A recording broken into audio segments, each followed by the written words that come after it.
Hello everyone, welcome Saanvi ಅಕಾಡೆಮಿಗೆ ಎಲ್ಲರಿಗೂ ಮತ್ತೊಮ್ಮೆ ಆತ್ಮೀಯವಾದಂತಹ ಸ್ವಾಗತ. ಏನು ನಾವು ಕಳೆದ ಒಂದು UPSC ಪ್ರಿಲಿಮ್ಸ್ ಪ್ರಶ್ನೆ ಪತ್ರಿಕೆಯನ್ನು ನಾವು ಕ್ವಶನ್ಸ್ಗಳನ್ನು ಇನ್ ಡೀಟೇಲ್ ಆಗಿ ವಿಶ್ಲೇಷಣೆ ಮಾಡ್ತಾಯಿದ್ವಿ. ಸೊ ಆ ಬೇಸ್ ಮೇಲೆ 3 ವಿಡಿಯೋ ಮಾಡಿದ್ದೀನಿ. ಅದರಲ್ಲಿ 10 ಪ್ರಶ್ನೆಗಳನ್ನು ಇನ್ ಡೀಟೇಲ್ ಎಕ್ಸ್ಪ್ಲೇನ್ ಮಾಡಿದ್ದೀನಿ ಕನ್ನಡದಲ್ಲೇ. ಸೊ ಎಸ್ ಕಂಟಿನ್ಯೂ ಮಾಡ್ತಾ ಹೋಗೋಣ. ಸೊ ಆಲ್ರೆಡಿ ಕೀ ಆನ್ಸರ್ಸ್ ಬಿಟ್ಟಿದ್ದಾರೆ UPSC ಪ್ರಿಲಿಮ್ಸ್ದು, ಬಟ್ ಎಲ್ಲ ಕೀ ಆನ್ಸರ್ಸ್ ನೋಡಿಕೊಂಡೆ. ಖಂಡಿತ ನಾನೇನು ಹೇಳಿದ್ದೀನಿ ಅವೇ ಆನ್ಸರ್ಸ್ ಎಲ್ಲ ಸರಿಯಾಗಿದ್ದಾವೆ. ಇವತ್ತು ನೀವು ನೋಡ್ಕೋಬೋದು, ವೆಬ್ಸೈಟಲ್ಲಿ ಇದೆ ಕೀ ಆನ್ಸರ್ಸ್ ಎಲ್ಲ. ಓಕೆ, ಈ ಪ್ರಶ್ನೆ ಏನಂತ ನೋಡ್ತಾ ಹೋಗೋಣ. ಒಟ್ಟು 10 ಪ್ರಶ್ನೆಗಳನ್ನು ಹಿಂದಿನ ಕ್ಲಾಸಲ್ಲಿ ಎಕ್ಸ್ಪ್ಲೇನ್ ಮಾಡಿದ್ದೆ. ಈಗ 11ರಿಂದ ಕಂಟಿನ್ಯೂ ಮಾಡ್ತಾ ಹೋಗೋಣ. ಇದು ಕ್ವಶನ್ ಅನಾಲಿಸಿಸ್ನ 4ನೇ ವಿಡಿಯೋ. ಓಕೆ, ಏನಿದೆ ಪ್ರಶ್ನೆ? 11ನೇ ಪ್ರಶ್ನೆ. ಒಂದು ದೊಡ್ಡ ಅಸರ್ಷನ್ ಇದೆ, ಅಂದರೆ ಪ್ರತಿಪಾದನೆ ಇದೆ. ದೊಡ್ಡ ಪ್ರತಿಪಾದನೆ ಕೊಟ್ಟಿದ್ದಾನೆ. ಆ ಪ್ರತಿಪಾದನೆ ಪ್ರಕಾರ ಕೆಳ ಕೊಟ್ಟಿರುವಂತಹ ಯಾವುದು ಎವಿಡೆನ್ಸ್ ಆಗುತ್ತೆ ಅಂತೇಳಿ. ಅಂದರೆ following the basis of the above assertion, ಅಂದರೆ which of the following is are the basis of the above assertion, ಅಂದರೆ ಈ ಕೆಳಗಿನ ಮೇಲೆ ಪ್ರತಿಪಾದನೆಗಳಿಗೆ ಈ ಕೆಳಗಿಂದ ಯಾವುದು ಆಧಾರ ಆಗುತ್ತೆ ಅಂತ. ಅಂದರೆ ಒಂದು ಡೀಟೇಲ್ಸ್ ಕೊಟ್ಟಿದ್ದಾನೆ. ಆ ಡೀಟೇಲ್ಸ್ ಕೆಳಗಡೆ ಕೆಲವು ಸ್ಟೇಟ್ಮೆಂಟ್ಸ್ ಕೊಟ್ಟಿದ್ದಾನೆ. ಆ ಸ್ಟೇಟ್ಮೆಂಟ್ಸ್ ಇದಕ್ಕೆ ಯಾವ ರೀತಿ ಮ್ಯಾಚ್ ಆಗುತ್ತೆ ಅಂತ ನಾವು ಹೇಳಬೇಕು. ತುಂಬ ಡೀಟೇಲ್ ಕ್ವೆಶನ್ನೇ, ಕಾಮನ್ನಾಗಿ ಕೇಳಿಲ್ಲ. ನೋಡೋಣ ಏನಂತ ಇದೆ. In the Pleistocene, in the Pleistocene period, either the Yamuna once flowed into the Indus, or the Sutlej flowed into the Yamuna, and one major tributary of the either had shifted from the Ganga to the Indus, or vice versa ಅಂತ ಹೇಳ್ತಾರೆ. Which of the following is or the basis of the above assertion?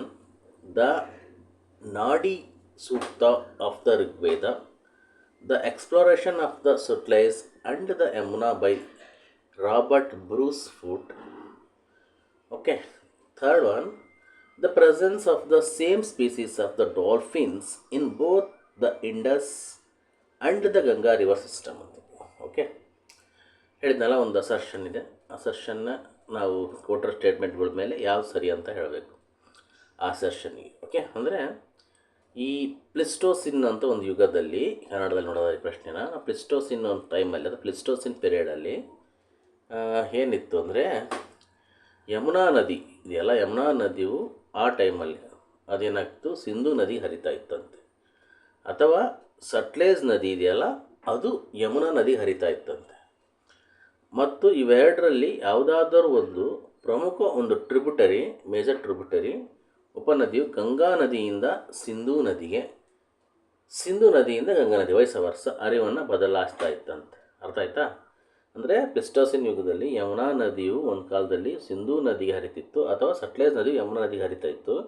ಮತ್ತು ಇವೆರಡರಲ್ಲಿ ಯಾವುದಾದ್ರೂ ಒಂದು ಪ್ರಮುಖ ಉಪನದಿ ಗಂಗಾ ನದಿಯ ಸಿಂಧೂ ನದಿಗೆ, ಅಥವಾ ಸಿಂಧೂ ನದಿಯಿಂದ ಗಂಗಾ ನದಿಗೆ ತನ್ನ ಹರಿವನ್ನು ಬದಲಾಯಿಸ್ತಾ ಇತ್ತು ಅಂತ ಒಂದು ಸ್ಟೇಟ್ಮೆಂಟ್, ಒಂದು ಅಸರ್ಷನ್, ಒಂದು ಪ್ರತಿಪಾದನೆ. ಓಕೆ, ಸೊ ಈ ಕೊಟ್ಟಿರುವಂಥ ಪ್ರತಿಪಾದನೆಗಳು ಯಾವುದು ಎವಿಡೆನ್ಸ್ ಅಥವಾ ಬೇಸ್ ಆಗುತ್ತೆ, ಯಾವುದು ಬೇಸಿಸ್ ಅದಕ್ಕೆ. ದ ನುಡಿ ಸೂಕ್ತ ಆಫ್ ದ ಋಗ್ವೇದನ, ಇದು ಬೇಸ್ ಆಗುತ್ತಾ, ಬೇಸಿಸ್ ಆಗುತ್ತೆ. ಅಥವಾ the exploration of the Sutlej and the Yamuna by Robert Bruce Foote ಆಗುತ್ತಾ. The presence of the same species of the dolphin in both in the Indus and the Ganga river system, ಅಂದರೆ ಋಗ್ವೇದದ ನಾಡಿ ಸೂಕ್ತ ಅದು ಬೇಸ್ ಆಗುತ್ತಾ. ಅಥವಾ ರಾಬರ್ಟ್ ಬ್ರೂಸ್ ಫೂಟ್ ಅವರಿಂದ ಸಟ್ಲೇಜ್ ಮತ್ತು ಯಮುನಾ ನದಿಗಳ ಪರಿಶೋಧನೆ ಮಾಡಲು ಅದು ಆಗುತ್ತಾ. ಅಥವಾ ಈ ಸಿಂಧು ಮತ್ತು ಗಂಗಾ ನದಿ ಎರಡೂ ನದಿ ವ್ಯವಸ್ಥೆಗಳಲ್ಲಿ ಒಂದೇ ಜಾತಿ ಡಾಲ್ಫಿನ್ಗಳು ಕಂಡು ಬರ್ತಾವಲ್ಲ, ಅದು ಬೇಸ್ ಆಗುತ್ತಾ ಅಂತ ಕೇಳಿದಾನೆ. ಟೋಟಲಿ ಈ ಪ್ರಶ್ನೆ ಡೀಟೇಲ್ಸ್ ಕ್ವಶನ್ ಜಿಯೋಗ್ರಫಿಲಿ ಬರೀ ರಿವರ್ ಬಗ್ಗೆ ಎಲ್ಲ, ಜೊತೆಗೆ ಬೇರೆ ಬೇರೆ ಸಬ್ಜೆಕ್ಟ್ಗಳು ಮ್ಯಾಚ್ ಆಗಿದೆ ಇದರಲ್ಲಿ. ನಾವು ಫಸ್ಟ್ ಹೇಳಿಕೆ ಎಕ್ಸ್ಪ್ಲನೇಷನ್ ನೋಡುವಾಗ ಫಸ್ಟು ನೋಡ್ತಾ ಹೋಗೋಣ. ಫಸ್ಟ್ನೇ ಸ್ಟೇಟ್ಮೆಂಟ್ ಏನಿದೆ, ಋಗ್ವೇದ ನುಡಿ ಸೂಕ್ತ ಅಂತೇಳಿ. ಋಗ್ವೇದ ನುಡಿ ಸೂಕ್ತ ಅಂದರೆ ಏನು ಗೊತ್ತಾ? ಇದು ಆ್ಯಕ್ಚುಲಿ ಋಗ್ವೇದ ನಾಡಿ ಸೂಕ್ತ ಇದೆಯಲ್ಲ, ಭಾರತದ ಪ್ರಾಚೀನ ನದಿಗಳನ್ನು, ಉದಾಹರಣೆಗೆ ಸರಸ್ವತಿ, ಸಿಂಧು, ಗಂಗಾ, ಯಮುನಾ, ಇವುಗಳನ್ನು ಹೆಸರನ್ನು ತಿಳಿಸುತ್ತೆ. ಮತ್ತು ಅವುಗಳ ಒಂದು ಭೌಗೋಳಿಕ ಸ್ಥಾನವನ್ನು ಗುರುತಿಸಲು ಏನು ಮಾಡುತ್ತೆ, ಸಹಾಯ ಮಾಡುತ್ತೆ, ಒಪ್ಕೊಂತೀನಿ. ಆದರೆ ಇಲ್ಲಿ ಏನು ಹೇಳಿದಾನೆ, ಪ್ಲಿಸ್ಟೋಸಿನ್ ಯುಗ ಅಂತ ಹೇಳಿದೆ. ಪ್ಲಿಸ್ಟೋಸಿನ್ ಯುಗ ಯಾವಾಗಿತ್ತು? ಲಕ್ಷಾಂತರ ವರ್ಷಗಳ ಹಿಂದೆ ಇತ್ತು. ಇಂದಿನ ಪ್ಲಿಸ್ಟೋಸಿನ್ ಯುಗದ ಬಗ್ಗೆ ಈ ಋಗ್ವೇದದಲ್ಲಿ ಹೆಂಗೆ ಬರೆಯೋಕ್ಕಾಗುತ್ತೆ? ಭೂವೈಜ್ಞಾನಿಕ ಪಾತ್ರದ ಬಗ್ಗೆ, ಬದಲಾವಣೆ ನದಿ ಪಾತ್ರಗಳ ಬಗ್ಗೆ ಅವುಗಳ ಯಾವುದೇ ಎವಿಡೆನ್ಸ್ ಅದರಲ್ಲಿ ಇರೋಲ್ಲ. ಅದು ಋಗ್ವೇದಗೂ ಪ್ಲಿಸ್ಟೋಸಿನ್ ಯುಗಕ್ಕೂ ತುಂಬ ಡಿಫ್ರೆನ್ಸ್ ಇದೆ ಅಲ್ವಾ. ಸೊ ಹಾಗಾಗಿ ನುಡಿ ಸೂಕ್ತದಲ್ಲಿ ಏನು ನಾಡಿ ಸೂಕ್ತದಲ್ಲಿ ಏನು ಹೇಳುತ್ತೆ, ಋಗ್ವೇದ ನಾಡಿ ಸೂಕ್ತದಲ್ಲಿ ಪ್ರಾಚೀನ ಭಾರತ ನದಿಗಳ ಬಗ್ಗೆ ಡೀಟೇಲ್ಸ್ ಇದೆ. ಸರಸ್ವತಿ ನದಿ ಬಗ್ಗೆ ಇದೆ, ಸಿಂಧು ನದಿ ಬಗ್ಗೆ ಇದೆ, ಯಮುನಾ ಬಗ್ಗೆ ಇದೆ. ಅವುಗಳೆಲ್ಲ ಹೆಸರನ್ನು ಆ ನಾಡಿ ಸೂಕ್ತದಲ್ಲಿ ಹೇಳಿದ್ದಾರೆ. ಜೊತೆಗೆ ಅವುಗಳ ಒಂದು ಎಲ್ಲಿದ್ದು ಭೌಗೋಳಿಕ ಸ್ಥಾನವನ್ನು, ಹಾಗೆ ಅವು ಯಾವ ಥರ ಇದ್ದು ಅಂತೇಳಿ ಸಹ ನಾಡಿ ಸೂಕ್ತ ತಿಳಿಸ್ತಾರೆ. ಆದರೆ ಲಕ್ಷಾಂತರ ವರ್ಷಗಳ ಹಿಂದಿನ ಪ್ಲಿಸ್ಟೋಸಿನ್ ಯುಗದ ಭೂವೈಜ್ಞಾನಿಕ ಅತಿ ಪಾತ್ರ ಅಂದರೆ ಬದಲಾವಣೆಗಳ ಬಗ್ಗೆ ಯಾವುದೇ ಎವಿಡೆನ್ಸ್ನ ಆ ನಾಡಿ ಸೂಕ್ತದಲ್ಲಿ ಇಲ್ಲ. ಸೊ ಹಾಗಾಗಿ ಇದು ತಪ್ಪಾಗುತ್ತೆ. ನೆಕ್ಸ್ಟು ಇದು ನೋಡೋಣ. The exploration of the Sutlej and the Yamuna by Robert Bruce foot. ಈ ರಾಬರ್ಟ್ ಬ್ರೂಸ್ ಫುಟ್ ಒಬ್ಬ ಸಂಶೋಧಕ ಅಲ್ವಾ, ಅಥವಾ ಒಬ್ಬ ಆರ್ಕಿಯಾಲಜಿಸ್ಟ್. ರಾಬರ್ಟ್ ಬ್ರೂಟ್ ಅವರು ಸಟ್ಲೇಜ್ ಮತ್ತು ಯಮುನಾ ನದಿ ಪರಿಶೋಧನೆ ಅನ್ನೋದು ಸಹ ತಪ್ಪಾಗುತ್ತೆ. ಯಾಕಂದರೆ ಇದು ತಪ್ಪಾಗುತ್ತೆ, ಇದು ಯಾಕೆ ತಪ್ಪಾಗುತ್ತೆ ಅಂದರೆ, ನಿಮಗೆ ಗೊತ್ತಿದೆ ರಾಬರ್ಟ್ ಬ್ರೂಟ್ ಅವ್ರನ್ನ ಭಾರತ ಇತಿಹಾಸ ಪೂರ್ವ ಅಧ್ಯಯನದ ಪಿತಾಮಹ ಅಂತ ಕರಿತೀವಿ ಅಲ್ವಾ. ರಾಬರ್ಟ್ ಬ್ರೂಸ್ ಫುಟ್ ಅವ್ರನ್ನ ನಾವು ಭಾರತೀಯ ಇತಿಹಾಸ ಪೂರ್ವ ಅಧ್ಯಯನದ ಪಿತಾಮಹ ಅಂತ ಕರಿತೀವಿ. ಅವರು ಎಸ್ಪೆಷಲಿ ದಕ್ಷಿಣ ಭಾರತದಲ್ಲಿ ಪಲ್ಲವರಂನಲ್ಲಿ ಮೊದಲ ಪ್ಯಾಲಿಯೋಲಿಥಿಕ್ ಅಂದರೆ ಆಳಶಿಲೆ ಉಪಕರಣಗಳನ್ನು ಕಂಡುಹಿಡಿದ ಮುಂಚೂಣಿ ಭೂವಿಜ್ಞಾನಿ, ಜೊತೆಗೆ ಪುರಾತತ್ವಶಾಸ್ತ್ರಜ್ಞ. ಸೊ ಅವರ ಸಂಶೋಧನೆಗಳು ಸಟ್ಲೇಜ್ ಮತ್ತು ಯಮುನಾ ನದಿಗಳ ಈ ನಿರ್ದಿಷ್ಟ ಭೂವೈಜ್ಞಾನಿಕ ಜೋಡಣೆಗಳಿಗೆ ಆಧಾರವಾಗಿರಲಿಲ್ಲ. ಸೊ ಹಾಗಾಗಿ ಇದು ತಪ್ಪಾಗುತ್ತೆ. ನೆಕ್ಸ್ಟ್ ಥರ್ಡ್ ಇದು ನೋಡೋಣ. The presence of the same species of the dolphin in both the Indus and the Ganga river system ನೋಡುವಾಗ ಇದು ಸರಿ. ಯಾಕಪ್ಪ ಅಂದರೆ ಇದು ಬೇಸ್ ಆಗುತ್ತೆ, ಪ್ರಮುಖ ಬೇಸ್ ಆಗುತ್ತೆ. ಮೇಲಿನ ಒಂದು ಅಸರ್ಷನ್ ಇದು ಪ್ರಮುಖ ಬೇಸ್ ಆಗುತ್ತೆ. ಯಾಕೆ ನೋಡಿ, ಸಿಂಧೂ ನದಿಯ ಡಾಲ್ಫಿನ್ನು ಮತ್ತು ಗಂಗಾ ನದಿಯ ಡಾಲ್ಫಿನ್ನು ಸೊ ಮೂಲತಃ ಒಂದೇ ಜಾತಿಯ ಉಪಜಾತಿಗಳಲ್ವ. ಸೊ ಅಲ್ಲಿ ಸಿಂಧೂ ನದಿಯಲ್ಲಿರುವಂಥ ಡಾಲ್ಫಿನ್ಗಳು ಒಂದೇ, ಗಂಗಾ ನದಿಯಲ್ಲಿರುವಂಥ ಡಾಲ್ಫಿನ್ಗಳು ಒಂದೇ. ಸೊ ಏನಾಗುತ್ತೆ, ಸಮುದ್ರ ಸಂಪರ್ಕವಿಲ್ಲದ ಸಂಪೂರ್ಣವಾಗಿ ಭಿನ್ನವಾಗಿರುವಂತಹ ಎರಡೂ ನದಿಗಳ ವ್ಯವಸ್ಥೆಗಳಲ್ಲಿ ಒಂದೇ ಜಾತಿಯ ಸಿಹಿ ನೀರಿನ ಡಾಲ್ಫಿನ್ಗಳು ಹೇಗೆ ಬಂದವು ಅನ್ನೋದು ಒಂದು ಆಶ್ಚರ್ಯ ಅಲ್ವಾ. ಅಂದರೆ ಸಮುದ್ರ ಸಂಪರ್ಕ ಎಲ್ಲ ಡಾಲ್ಫಿನ್ಗಳು ನದಿಯಲ್ಲಿದ್ದಾವೆ. ಸೊ ಅವು ಎರಡೂ ನದಿಗಳ ವ್ಯವಸ್ಥೆಯಲ್ಲಿ ಒಂದೇ ರೀತಿ ಡಾಲ್ಫಿನ್ಗಳು, ಸಿಹಿ ಡಾಲ್ಫಿನ್ಗಳು ಕಂಡು ಬರ್ತವೆ. ಸೊ ಆ ಒಂದು ಬೇಸ್ ಮೇಲೆ ವಿಜ್ಞಾನಿಗಳಿಗೆ ಒಂದು ದೊಡ್ಡ ಪ್ರಶ್ನೆಯೇ ಅದು. ಸೊ ಹಾಗಾಗಿ ಇದೊಂದು ಭೂವೈಜ್ಞಾನಿಕ ಪುರಾವೆ ಅಂತಲೇ ಹೇಳೋದು. ಅಂದರೆ ಪ್ಲಿಸ್ಟೋಸಿನ್ ಯುಗದಲ್ಲಿ ಗಂಗಾ ಮತ್ತು ಸಿಂಧು ನದಿ ವ್ಯವಸ್ಥೆಗಳ ನಡುವೆ ಹರಿವಿನ ಸಂಪರ್ಕ ಇತ್ತು ಅನ್ನೋದಕ್ಕೆ ಇದು ಎವಿಡೆನ್ಸ್ ಆಗುತ್ತೆ. ಯಮುನಾ ಅಥವಾ ಸಟ್ಲೇಜ್ ನದಿಗಳು ತಮ್ಮ ಪಾತ್ರವನ್ನು ಬದಲಾಯಿಸುವ ಮೂಲಕ ಎರಡು ನದಿಗಳನ್ನು ಜೋಡಿಸಿದ್ವು ಅಂತಲೇ ಹೇಳ್ಬೋದು. ಸೊ ಎಂಬುದಕ್ಕೆ ಡಾಲ್ಫಿನ್ಗಳು ಅಂದರೆ ಆ ನದಿಯಲ್ಲಿರೋ ಡಾಲ್ಫಿನ್ಗಳು, ಈ ನದಿಯಲ್ಲಿರೋ ಡಾಲ್ಫಿನ್ಗಳು ಉಪಸ್ಥಿತಿಯ ಅತ್ಯಂತ ಬಲವಾದ ಒಂದು ಬಯೋಲಾಜಿಕಲ್ ಎವಿಡೆನ್ಸ್ ಆಗುತ್ತೆ. ಯಾವುವು ಡಾಲ್ಫಿನ್ಗಳು. ಸೊ ಬಯೋಲಾಜಿಕಲ್ ಆಧಾರ ಆಗ್ತದೆ. ಸೊ ನದಿಗಳು ಬೇರ್ಪಟ್ಟಾಗ, ಒಂದು ಸಿಂಧು ನದಿ ಮತ್ತು ಗಂಗಾ ನದಿ ಬೇರ್ಪಟ್ಟಾಗ ಡಾಲ್ಫಿನ್ಗಳು ಆಯಾ ನದಿ ವ್ಯವಸ್ಥೆಗಳು ಉಳ್ಕೊಂಡು ಪ್ರತ್ಯೇಕವಾಗಿ ವಿಕಾಸಗೊಳ್ಳುತ್ತೆ. ಸೊ ಈ ಅಸರ್ಷನ್ಗೆ ಇದು ಸರಿಯಾದ ಆನ್ಸರ್. So option D. ಇದಕ್ಕೇನಾಗುತ್ತೆ, ಆಪ್ಷನ್ ಡಿ ಸರಿಯಾದ, ಆಪ್ಷನ್ ಡಿ. ಒಂದು ನಿಮಿಷ, ಆಪ್ಷನ್ ಡಿ ಸರಿಯಾದ ಆನ್ಸರ್ ಆಗಿದೆ. ಸೊ ಓಕೆ, ಒಟ್ಟು 3 ಸ್ಟೇಟ್ಮೆಂಟ್ನ ಇನ್ ಡೀಟೇಲ್ ನೋಡುವಾಗ ನಮ್ಮ 3 ಸ್ಟೇಟ್ಮೆಂಟು ಮೇಲಿನ ಒಂದು ಪ್ರತಿಪಾದನೆಗೆ ಒಂದು ಪ್ರಮುಖವಾಗಿ ಬೇಸನ್ನು ಒದಗಿಸುತ್ತೆ. ಇದು ನಾಡಿ ಸೂಕ್ತ ಅಲ್ಲ, ರಾಬರ್ಟ್ ಬ್ರೂಟ್ರವರ ಒಂದು exploration of Sutlej and the Yamuna ಅಲ್ಲ. ಸೊ ಇದು the presence of the same species of the dolphin in both the Indus and the Ganga river system. Okay, ಈ ಪ್ರಶ್ನೆ ಬಗ್ಗೆ ಏನಾದ್ರು ಡೌಟ್ ಇದ್ದರೆ ಖಂಡಿತ ಕಮೆಂಟ್ ಮಾಡಿ. ಓಕೆ, ಈ ಪ್ರಶ್ನೆ ತುಂಬ ಈಸಿ ಕ್ವಶನ್. ಇದು ಸಾಕಷ್ಟು ಬಾರಿ ಬೇರೆ ಎಕ್ಸಾಮ್ಗಳಲ್ಲಿ ಕೇಳಿದ್ದಾನೆ ಈ ಪ್ರಶ್ನೆ. ತುಂಬ easy question compare to IAS ಫಿಲಿಮ್ಸ್ನ ಒಂದು ಫಿಲಿಮ್ಸ್ ಪೇಪರಲ್ಲಿ ಸ್ವಲ್ಪ ಈಸಿ ಕ್ವಶನ್ ಅಂತಲೇ ಹೇಳ್ಬೋದು. ಓಕೆ, ತುಂಬ ಡೀಟೇಲ್ ಆಗಿಲ್ಲ, ತುಂಬ ಸಿಂಪಲ್ ಆಗಿದೆ. ಇಂಥ ಕ್ವಶನ್ಸ್ ನಾವು ಭಾಳ ಕೇಳಿದರೆ ಮಾರ್ಕ್ಸನ್ನು ತೆಗಿಬೋದು. ಇದು ಈಸಿ ಕ್ವಶನು, ಸಾಕಷ್ಟು ಬಾರಿ ರಿಪೀಟೆಡ್ ಆಗಿದೆ. What does empty seat represented early Buddhist iconography ಅಂತ ಹೇಳಿ. Okay, the meditation of the Buddha's first sermon, the Buddha's parinirvana. Okay, ನಿರ್ವಾಣ ಆಗೈತೆ, ನಿರ್ವಾಣ ಆಗಬೇಕು. ದ ಬುದ್ಧಸ್ ಬಿನಿಷ್ಕರ್ಮಣ ಅಥವಾ ಮನೆ ತೊರೆಯೋದು ಅಂತ ಕರೀತಾರೆ ಕನ್ನಡದಲ್ಲಿ. ಅಂದರೆ ಮನೆ ಬಿಟ್ಟು ಹೋದ, ಅದನ್ನು ಮಹಾಬಿನಿಷ್ಕರಣ ಅಂತ ಕರೀತಾರೆ. What does the empty seat represented in early Buddhist iconography ಅಂದರೆ ಆರಂಭಿಕ ಬೌದ್ಧ ಒಂದು ಕಲಾ ಸಂಪ್ರದಾಯದಲ್ಲಿ ಅವರು ಒಂದು ಚಿಹ್ನೆಗಳನ್ನು ನೋಡುವಾಗ ಖಾಲಿ ಆಸನ ಏನನ್ನು ಪ್ರತಿನಿಧಿಸುತ್ತೆ ಅಂಥೇಳಿ. ದ ಮೆಡಿಟೇಷನ್ ಆಫ್ ದ ಬುದ್ಧನ ಒಂದು ಧ್ಯಾನವಾಗಿ ಕುಂತಿರುವಂತಹ ಒಂದು ಜಾಗವನ್ನು ಪ್ರತಿನಿಧಿಸುತ್ತೆ, ಅಥವಾ ಬುದ್ಧನ ಮೊದಲ ಧರ್ಮೋಪದೇಶವನ್ನು, ಅಥವಾ ಬುದ್ಧನ ಒಂದು ಮಹಾಪರಿನಿರ್ವಾಣವನ್ನು, ಅಥವಾ ಬುದ್ಧನ ಮಹಾಬಿನಿಕ್ಷಮಣ ಅಂದರೆ ಮನೆ ತೆರವುವಿಕೆ ಸೂಚಿಸುತ್ತಾ. ಅಂದರೆ ಎಂಟಿ ಸೀಟ್ ಖಾಲಿ ಆಸನ. ಇದರಲ್ಲಿ ಆರಂಭಿಕದ ಹಿಂದೆ ಮೊದಲು ಬುದ್ಧ ಆದ ತಕ್ಷಣ ಮೊದಲು ಆರಂಭಿಕ ಬೋಧಕ ಸಂಪ್ರದಾಯಗಳು ಬಂದವಲ್ಲ, ಆ ಚಿಹ್ನೆಗಳಲ್ಲಿ ಖಾಲಿ ಆಸನ ಏನು ಪ್ರತಿನಿಧಿಸುತ್ತೆ ಅಂತ ನೋಡ್ತಾ. ಸೊ ಆನ್ಸರ್ ಇದಕ್ಕೆ ಈಸಿ. ಸಾಕಷ್ಟು exam. The meditation of the Buddha, the empty seat represent by early Buddhist iconography, that is the meditation of the Buddha. ಅಂದರೆ ಬುದ್ಧನ ಧ್ಯಾನಸ್ಥ ಭಂಗಿ ಅಥವಾ ಧ್ಯಾನದ ಕುಳಿತಿರುವಂಥ ಜ್ಞಾನೋದಯ ಕುಳಿತಿರುವಂಥ ಒಂದು ಚಿತ್ರ, ಬುದ್ಧನ ಧ್ಯಾನ ಅಂತ ಹೇಳ್ಬೋದು. ನೋಡಿ, ಅನಿಕಾನಿಕ್ ಪ್ರಾತಿನಿಧ್ಯ ಅಂತ ಕರಿತೀವಿ ಇದನ್ನು ನಾವು. ಏನು ಅನಿಕಾನಿಕ್ ಅಥವಾ ಐಕಾನಿಕ್ ಆಗ ಅನಿಕಾನಿಕ್ ಗ್ರಫಿ ಅಂತ ಕರಿತೀವಿ, ಅಥವಾ ಅನಿಕಾನಿಕ್ ಪ್ರಾತಿನಿಧ್ಯ ಅಂತ ಕರಿತೀವಿ. ಇಲ್ಲಿ ಪ್ರಮುಖವಾಗಿ ಏನಾಗುತ್ತೆ, ಆರಂಭಿಕ ಬೌದ್ಧ ಕಲಾ ಇತಿಹಾಸದಲ್ಲಿ ಕ್ರಿಸ್ತಪೂರ್ವ 3ರಿಂದ ಕ್ರಿಸ್ತಶಕ 1ನೇ ಶತಮಾನದವರೆಗೆ ನೋಡೋದು. ಅಂದರೆ ಬೌದ್ಧನ ಕಲಾ ಇತಿಹಾಸದಲ್ಲಿ, ಆರಂಭಿಕ ಬೌದ್ಧ ಕಲಾ ಇತಿಹಾಸದಲ್ಲಿ ಈ ಕ್ರಿಸ್ತಪೂರ್ವ 3ರಿಂದ ಕ್ರಿಸ್ತಶಕ 1ನೇ ಶತಮಾನದವರೆಗೆ ಬುದ್ಧನನ್ನು ಯಾವುದೇ ಕಾರಣಕ್ಕೂ ಮಾನವ ರೂಪದಲ್ಲಿ ನೇರವಾಗಿ ಚಿತ್ರಿಸ್ತಾ ಇರಲಿಲ್ಲ. ಬದಲಾಗಿ ಅವನ ಉಪಸ್ಥಿತಿಯನ್ನು ಕೆಲವು ನಿರ್ದಿಷ್ಟ ಚಿಹ್ನೆಗಳ ಮೂಲಕ ಅವರು ಸಂಕೇತಿಸ್ತಾ ಇದ್ದರು. ಇದನ್ನು ನಾವು ಅನಿಕಾನಿಕ್ ಸಂಪ್ರದಾಯ ಅಂತ ಕರಿತೀವಿ. ಬುದ್ಧಿಸ್ಟ್ ಅನಿಕಾನಿಕ್ ಗ್ರಫಿ ಅಂತಲೂ ಕರೀತಾರೆ. ಸೊ ಅನಿಕಾನಿಕ್ ಸಂಪ್ರದಾಯ ಪ್ರಕಾರ MTCT ಏನನ್ನು ರೆಪ್ರೆಸೆಂಟ್ ಮಾಡುತ್ತೆ ಅಂದರೆ, so the meditation of the Buddha. So ಖಾಲಿ ಆಸನ, ಆರಂಭಿಕ ಬೌದ್ಧ ಶಿಲ್ಪಕಲೆಯಲ್ಲಿ ಉದಾಹರಣೆಗೆ ಸಾಂಚಿ ಸ್ತೂಪದ ಕೆತ್ತನೆಗಳಲ್ಲಿ ಈ ಬೋಧಿ ವೃಕ್ಷದ ಕೆಳಗಿರುವ ಖಾಲಿ ಆಸನ ಅಥವಾ ಸಿಂಹಾಸನವು ಬುದ್ಧನ ಮಹಾಜ್ಞಾನೋದಯ ಅಥವಾ ಮಹಾಬೋಧಿ ಅಂತ ಕರೀತಾರೆ, ಮತ್ತು ಅವನ ಧ್ಯಾನದ ಸ್ಥಿತಿಯನ್ನು ಪ್ರತಿನಿಧಿಸುತ್ತೆ. ಓಕೆ, ಇನ್ನು ಬೇರೆ ಬೇರೆ ಆಪ್ಷನ್ಸ್ ಏನಿದ್ದಾರೆ, ದ ಬುದ್ಧಸ್ ಫಸ್ಟ್ ಸರ್ಮನ್, ಇದನ್ನು ಹೇಗೆ ನಾವು ರೆಪ್ರೆಸೆಂಟ್ ಮಾಡ್ತಿದ್ರೆ ಅಂತ ಹೇಳಿದರೆ, ಇಲ್ಲಿ ಬುದ್ಧನ ಮೊದಲ ಧರ್ಮೋಪದೇಶವನ್ನು ಅಥವಾ ಬುದ್ಧಸ್ ಫಸ್ಟ್ ಸರ್ಮನನ್ನು ಧರ್ಮಚಕ್ರ ಅಥವಾ ಧರ್ಮಚಕ್ರ ಪ್ರವರ್ತನ, ಸಾಮಾನ್ಯವಾಗಿ ಧರ್ಮಚಕ್ರ ಅಥವಾ ಜಿಂಕೆಗಳ ಮೂಲಕ ಅದನ್ನು ರೆಪ್ರೆಸೆಂಟ್ ಮಾಡ್ತಾಯಿದ್ರು. ದ ಬುದ್ಧಸ್ಟ್ ಮಹಾಪರಿನಿರ್ವಾಣವನ್ನು ಅಥವಾ ಬುದ್ಧನ ಮಹಾಪರಿನಿರ್ವಾಣ, ಬುದ್ಧನ ಮರಣ ಅಥವಾ ಪರಿನಿರ್ವಾಣ ಆದ ನಂತರ ಸ್ತೂಪ ಅಥವಾ ಅವರ ಪಾದ ಗುರುತುಗಳ ಮೂಲಕ ಅದನ್ನು ರೆಪ್ರೆಸೆಂಟ್ ಮಾಡ್ತಾಯಿದ್ರು. ಮಹಾಭಿನಿಷ್ಕರಣವನ್ನು ಅಥವಾ ಇದನ್ನು ಬುದ್ಧನ ಮಹಾಭಿನಿಷ್ಕ್ರಮಣವನ್ನು, ಮನೆ ತೊರೆಯೋದನ್ನು, ಮನೆ ಬಿಟ್ಟೋಗ್ತಾನಲ್ಲ, ಸಿದ್ಧಾರ್ಥ ಆಧ್ಯಾತ್ಮಿಕ ಅನ್ವೇಷಣೆಗೆ ಅರಮನೆಯನ್ನು ತೊರೆದ ಘಟನೆಯನ್ನು ಸವಾರನಿಲ್ಲದ ಕುದುರೆ ಮೂಲಕ ಅದನ್ನು ಚಿತ್ರಿಸ್ತಾ ಇದ್ರು. ಒಂದೊಂದು ಚಿತ್ರ, ಸವಾರನಿಲ್ಲದ ಕುದುರೆ, ಇದಕ್ಕೆ ಸ್ತೂಪ ಅಥವಾ ಅವನ ಪಾದದ ಗುರುತು, ಇದಕ್ಕೆ ಧರ್ಮಚಕ್ರ ಅಥವಾ ಜಿಂಕೆಗಳು, ಇದಕ್ಕೆ ಒಂದು ಎಂಟಿ ಸೀಟ್.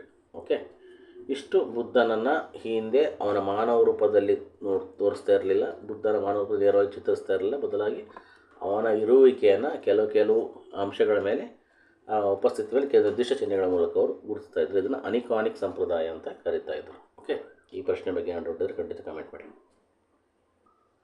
ನೆಕ್ಸ್ಟ್ ಪ್ರಶ್ನೆ, which of the following pairs, ಕೆಲವು ಪೇರ್ಸ್ ಕೊಟ್ಟರೆ ಏಷಿಯಂಟ್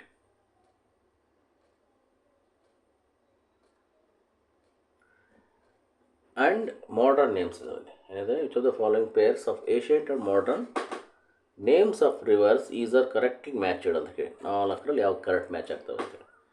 ವಿತಾಸ್ತಾ ಚೀನಬ್,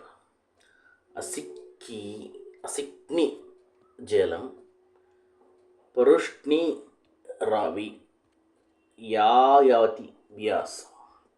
ಯಾವ ಮ್ಯಾಚ್ ಆಗ್ತದೆ ಕರೆಕ್ಟಾಗಿ ಅಂತ, ಕರೆಕ್ಟ್ಲಿ ಮ್ಯಾಚ್ ಕೇಳಿದ್ರು. ಅಂದರೆ ಕೆಲವು ಹೆಸರುಗಳನ್ನು, ಅಂದರೆ ನದಿಗಳ ಹಳೆಯ ಹೆಸರುಗಳನ್ನು ಕೊಟ್ಟು ಹೊಸ ಹೆಸರುಗಳನ್ನು, ಇವೆಲ್ಲ ಓಲ್ಡ್ ನೇಮ್ಸ್ ಅಥವಾ ಏಷಿಯಂಟ್ ನೇಮ್ಸ್.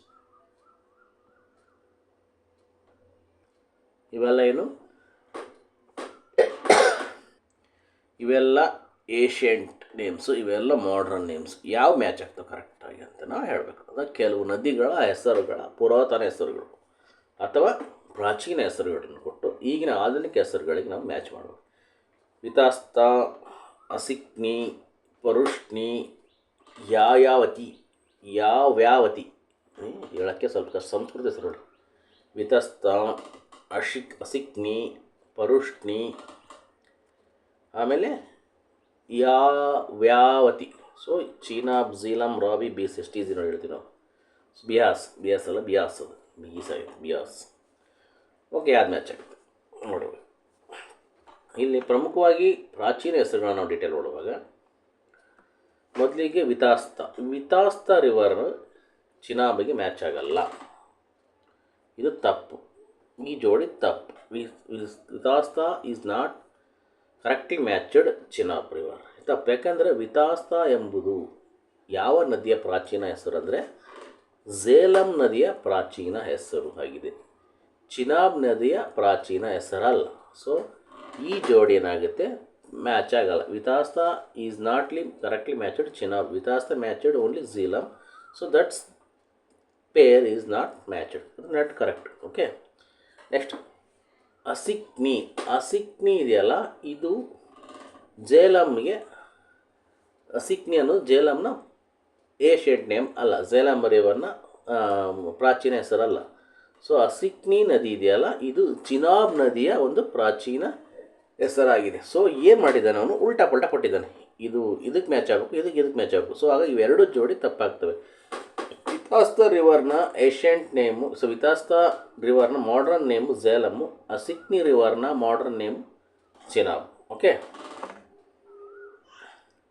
ಸೊ ಆಗ ಇವೆರಡು ಜೋಡಿ wrong. Next Parushni. Parushni is a correct. Parushni is the correctly matched Ravi. ರಾವಿಯ ಮಾಡರ್ನ್ ರಾವಿ ರಿವರ್ನ ಏಷ್ಯಂಟ್ ನೇಮ್ ಏನಾಗುತ್ತೆ, ಪರುಷ್ಣಿ. ರಾವಿ ರಿವರ್ನ ಏಷ್ಯಂಟ್ ನೇಮು ಪರುಷ್ಣಿ ಆಗಿದೆ. ಸೊ ಪರುಷ್ಣಿ ಅಥವಾ ಐರಾವತಿ ಅದನ್ನು ಕರೀತಾರೆ. ಈ ರಿವರ್ನ ಪರುಷ್ಣಿ ಅಥವಾ ಐರಾವತಿ ಎಂಬುದು ರಾವಿ ನದಿಯ ಪ್ರಾಚೀನ ಹೆಸರು. Parushni or Iravati is the ancient names. ಇವೆರಡು ancient name. It is the new modern name is this river is Ravi. Ravi ನದಿಯ ಒಂದು ಮಾಡರ್ನ್ ನೇಮು, ಸೊ ರಾವಿ ನದಿಯ ancient name Parushni or Iravati. Okay, ಅಂದರೆ ಪರುಷ್ಣಿ ಅಥವಾ ಐರಾವತಿ ಎಂಬುದು ರಾವಿ ನದಿಯ ಪ್ರಾಚೀನ ಹೆಸರು. ಇತಿಹಾಸ ಪ್ರಸಿದ್ಧ 10 ರಾಜರ ಯುದ್ಧ ಅಂತ ನಾವು ಕೇಳಿದ್ವಲ್ಲ, ದಶರಾಜಜ್ಞ ಯುದ್ಧ ಅಥವಾ ದಶರಾಜ ಯುದ್ಧ ಈ ಒಂದು ನದಿ ನಡೆದಿತ್ತು. ಆದ್ದರಿಂದ ಈ ಜೋಡಿ ಸರಿ. Parushni or Iravati is the new river, new ಅಂದರೆ ಹೆಸರು ಅಥವಾ modern name is Ravi river. Next ಯಾಯಾವತಿ ಬಿಯಾಸ್ ಅನ್ನೋ ಜೋಡಿನೂ ತಪ್ಪು. ಓಕೆ, ಬಿಯಾಸ್ ನದಿಯ ಪ್ರಾಚೀನ ಹೆಸರು ಏನು ಗೊತ್ತಾ? ಈ ನದಿಯ ಪ್ರಾಚೀನ ಹೆಸರು ವಿಪಾಶ. ಬಿಯಾಸ್ ನದಿಯ ಪ್ರಾಚೀನ ಹೆಸರೇನು? ವಿಪಾಶ. ಓಕೆ, ಯಾಯಾವತಿ ಎಂಬುದು ಋಗ್ವೇದದಲ್ಲಿ ಉಲ್ಲೇಖಿಸಲಾದ ಮತ್ತೊಂದು ಭಿನ್ನವಾದ ನದಿ. ಕೆಲವು ಇತಿಹಾಸಕಾರರು ಇದನ್ನು ಘಗ್ಗರ್ ನದಿ ಅಂತ ಕರೀತಾರೆ. ಇದರಿಂದ ಕರೀತಾರೆ ಘಗ್ಗರ್ ನದಿಯ ಉಪನದಿ ಅಂತ ಕರೀತಾರೆ. ಘಗ್ಗರ್ ನದಿ ಉಪನದಿಯನ್ನು ಯಾವ್ಯಾತಿ ಅಂತ ಕರೀತಾರೆ, ಅಥವಾ ಯಾವ್ಯಾಯತಿ is a not matched Beas. ಬಿಯಾಸ್ನ ಒಂದು ಪ್ರಾಚೀನ ಹೆಸರು ಏನು? ಬಿಯಾಸ್ ರಿವರ್ನ ಪ್ರಾಚೀನ ಹೆಸರು ವಿಪಾಶ. ವಿಪಾಶ ಅನ್ನೋದು ಪ್ರಾಚೀನ ಹೆಸರಾದಂತಹ ಒಂದು ಬಿಯಾಸ್ ನದಿಯ ಪ್ರಾಚೀನ ಹೆಸರು. Beas is modern name. Vipasha ನದಿಯು ಬಿಯಾಸ್ ನದಿಯ ಪ್ರಾಚೀನ ಹೆಸರಾಗಿದೆ ವಿಪಾಶ. ಓಕೆ, ಬಟ್ ವ್ಯಾಯಾತಿ ಅನ್ನೋದು ಒಂದು ಏನು ಋಗ್ವೇದದಲ್ಲಿ ಉಲ್ಲೇಖಿಸಲಾದಂತಹ ಒಂದು ಭಿನ್ನವಾದ ನದಿ. ಇದು ಘಗ್ಗರ್ ನದಿ ಉಪನದಿ ಅಂತಲೇ ಕರೀತಾರೆ. ಓಕೆ, ಸೊ ಹಾಗಾಗಿ ಇದರಲ್ಲಿ ಯಾವ್ದು ಮ್ಯಾಚ್ ಆಗುತ್ತೆ? ಇದೇ ಮ್ಯಾಚ್ ಆಗುತ್ತೆ. ಇದು ತಪ್ಪು, ಇದು ತಪ್ಪು, ಇದು ತಪ್ಪು. ಸೊ ಆನ್ಸರ್ ಏನಾಗುತ್ತೆ? 3 ಓನ್ಲಿ. ಓಕೆ, ಅರ್ಥ ಆಯ್ತಾ? ಸೊ ಇಲ್ಲಿ ನೋಡುವಾಗ ಕರೆಕ್ಟಾಗಿ ನೋಡುವಾಗ ಒಂದೊಂದ್ಸಲ ಮ್ಯಾಚ್ ಮಾಡಿದ್ರೆ Vitasta ancient name, Jhelum modern name, Asikni ancient name, Chenab modern name match ಆಗುತ್ತೆ. Parushni Ravi is correct. ವ್ಯಾಯಾತಿ it is not a Rigveda ಉಲ್ಲೇಖಿಸಲಾದಂಥ ಒಂದು ಘಗ್ಗರ್ ನದಿ ಒಂದು ಉಪನದಿ. ಇದು ಬಿಯಾಸ್ನ ಒಂದು ಏಷ್ಯಂಟ್ ನೇಮ್ ಏನು? ವಿಪಾಶ.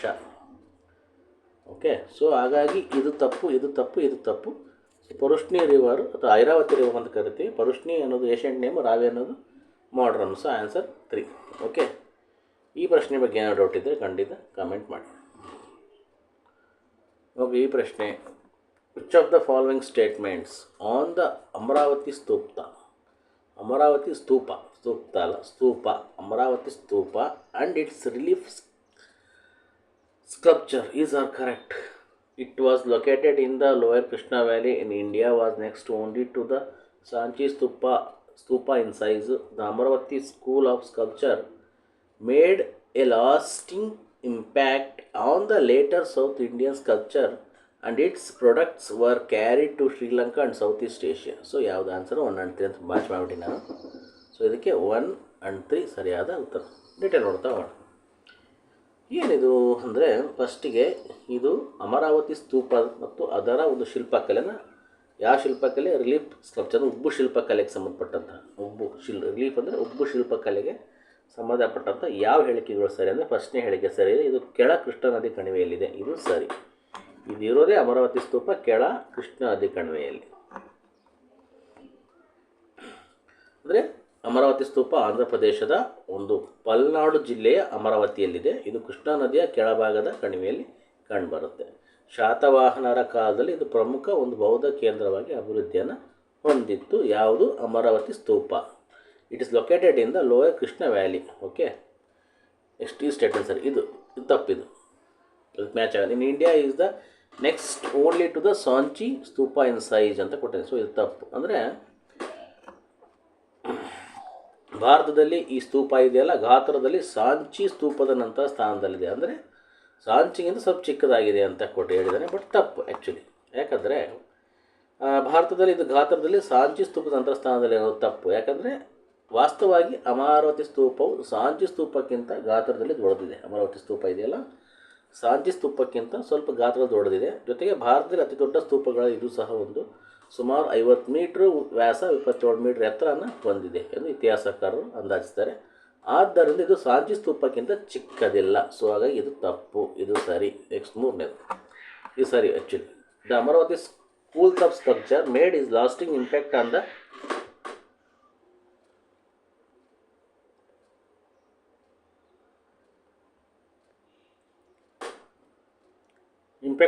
later South Indian sculpture and its products were carried to Sri Lanka and South Asia. ಇದು ಸ್ಟೇಟ್ಮೆಂಟ್ ಸರಿ, ಇದು ಸ್ಟೇಟ್ಮೆಂಟ್ ಸರಿ. ಸೊ ಇದು ತಪ್ಪು ಅಂತ ಹೇಳಿದೆ. ಸೊ ಇದು ಯಾಕೆ ಸರಿ ಅಂದರೆ ಅಮರಾವತಿ ಶಿಲ್ಪಕಲೆ ಶೈಲಿ ಇದೆಯಲ್ಲ ನಂತರದ ದಕ್ಷಿಣ ಭಾರತದಲ್ಲಿ ಶಿಲ್ಪಕಲೆಯ ಮೇಲೆ ದೀರ್ಘಕಾಲದ ಪ್ರಭಾವವನ್ನು ಬೀರ್ತು. ಅಂದರೆ ಈ ಅಮರಾವತಿ ಉಬ್ಬು ಶಿಲ್ಪ ಶೈಲಿ ಇದೆಯಲ್ಲ ನಂತರದ ದಕ್ಷಿಣ ಭಾರತದ ಶಿಲ್ಪಕಲೆ ಮೇಲೆ ಒಂದು ದೀರ್ಘಕಾಲದ ಪರಿಣಾಮವನ್ನು ಬೀರ್ತು. ಜೊತೆಗೆ ಇದರ ಕಲಾಕೃತಿಗಳನ್ನು ಶ್ರೀಲಂಕಾ ಮತ್ತು ಆಗ್ನೇಯ ಏಷ್ಯಾಕ್ಕೆ ಕೊಂಡೊಯ್ತು ಅಂತ ಹೇಳ್ತಾರೆ. ಈ ಸ್ಟೇಟ್ಮೆಂಟ್ ಸರಿ. ಯಾಕಂದರೆ ಅಮರಾವತಿ ಶಿಲ್ಪಕಲಾ ಶೈಲಿ ಇದೆಯಲ್ಲ Amaravati school of sculpture of art ಅಂತ ಕರಿತೀವಿ. ಈ ಬಿಳಿ ಅಮೃತ ಶಿಲೆಯನ್ನು ಹೋಲುವ ಸುಣ್ಣದ ಕಲ್ಲುಗಳನ್ನು ಬಳಸಿ ಮಾಡಿದಂತಹ ಸುಂದರವಾದ ಒಬ್ಬ ಶಿಲ್ಪಗಳಿಗೆ ಇದು ಹೆಸರುವಾಸಿ. ಓಕೆ, ಈ ಶೈಲಿಯು ನಂತರದ ಪಲ್ಲವ ಸಾಮ್ರಾಜ್ಯ ಇರುವುದು, ಚಾಲುಕ್ಯ ಸಾಮ್ರಾಜ್ಯ ಇರುವುದು, ಚೋಳರ ಕಲೆಯ ಮೇಲೆ ಆಳವಾದ ಪ್ರಭಾವವನ್ನು ಬೀರ್ತು. ಜೊತೆಗೆ ಸಾಂಸ್ಕೃತಿಕ ಮತ್ತು ಧಾರ್ಮಿಕ ಸಂಬಂಧಗಳ ಕಾರಣದಿಂದ ಅಮರಾವತಿ ಶೈಲಿಯ ಬುದ್ಧನ ವಿಗ್ರಹಗಳು ಮತ್ತು ಶಿಲ್ಪಕಲೆಯ ಪ್ರಭಾವ ಶ್ರೀಲಂಕಾ ಮತ್ತು ಆಗ್ನೇಯ ದೇಶಗಳಾದ ಜಾವಾ ಸಮುದ್ರ ಮುಂತಾದ ಕೂಡ ಹರಡುತ್ತೆ. Okay, detail purely history question.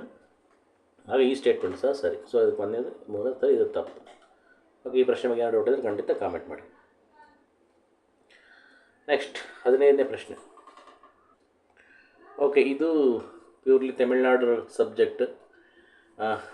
ತಮಿಳರ ಒಂದು ವೆರಿ ಇಂಪಾರ್ಟೆಂಟ್ ಪಠ್ಯಕ್ರಮ ಇದು. ಬಟ್ ನಾವು ಕರ್ನಾಟಕದ ಅಷ್ಟು ಡೀಟೇಲಾಗಿ ಕಲಿಯಲ್ಲ.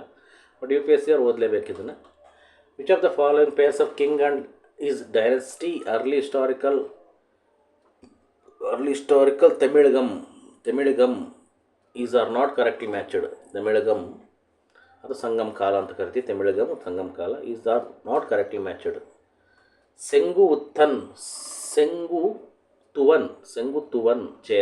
ಸೆಂಗುತುವನ್ ಚೇರನ ನಾಟ್ ಕರೆಕ್ಟ್ಲಿ ಮ್ಯಾಚ್ಡ್ ಅಂತ ಹೇಳಿದ್ರೆ ಎಸ್ಪೆಷಲಿ ಇದು ಭಾರಿ ಹುಷಾರಾಗಿರಬೇಕು.